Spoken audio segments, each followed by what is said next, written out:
30 वर्ष या मतदारसंघाचं प्रतिनिधित्व केलं, त्या गीते साहेबांना पुन्हा लोकसभेत पाठवण्यासाठी आपल्याला 7 तारखेला मतदान करायचं। दक्षिण रायगड संपर्क प्रमुख तथा 32 रायगड लोकसभा मतदारसंघाचे समन्वयक। देशातली परिस्थिती जितकी विदारक आहे त्याच्यापेक्षाही गंभीर परिस्थिती त्या ठिकाणी महाराष्ट्रात झालेली आहे। घोषित झाले असल्या कारणानं आपण सर्वजण रायगड शुभ मुहूर्त खऱ्या अर्थाने आपल्याला या निमित्ताने करायचा आहे। जमेल काय मंडळी? साखरगावचं नेतृत्व बरंजी चोरगे यांना विनंती करतो की आपण आभार प्रदर्शन करायचे।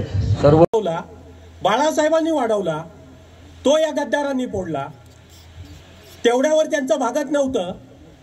मिळालेली मतं अखंड देशामध्ये ज्या विविध राज्यांच्या निवडणुका झाल्या, ज्या ज्या भागामध्ये निवडणुका झाल्या, या सगळ्या भागामध्ये झालेल्या निवडणुकांमध्ये भारतीय जनता पक्षाला आणि त्यांच्या आघाडीला, नुसता भारतीय जनता पक्ष नव्हे, भारतीय जनता पक्ष त्याच्या नेतृत्वाखाली असलेला एनडीए, जशा इंडिया आघाडीमध्ये अनेक पक्ष आहेत तसे एनडीए मध्ये सुद्धा 17-18 पक्ष आहेत। पण या 17-18 पक्षांची पगड असलेल्या या एनडीएच्या नेतृत्व करणाऱ्या भाजपला, एनडीएला या देशात मिळालेली मतं ही फक्त 41% आहेत। चुकत असेल तर माझ्या पत्रकारांना विनंती आहे, मला दुरुस्त करा। ही मतं फक्त 41% आहेत। याचा अर्थ 59% मतं ही भारतीय जनता पक्ष आणि एनडीएच्या विरोधात आहेत ना? 59%। पण ती वाटलेली आहेत, विभागली गेलेली आहेत, विखुरली गेलेली आहेत। इंडिया आघाडी म्हणून त्या 59%ना एक करण्याचं काम इंडिया आघाडी करते।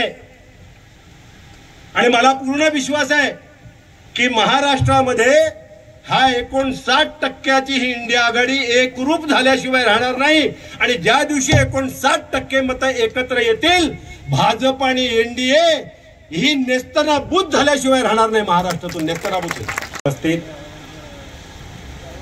माझे सहकारी संजय कदम, बाळ राऊळ, स्नेहल जगताप, नाना जगताप, अनिल नवगणे, सुधीर ढाणे, शेका पक्षाचे वैभव चांदे,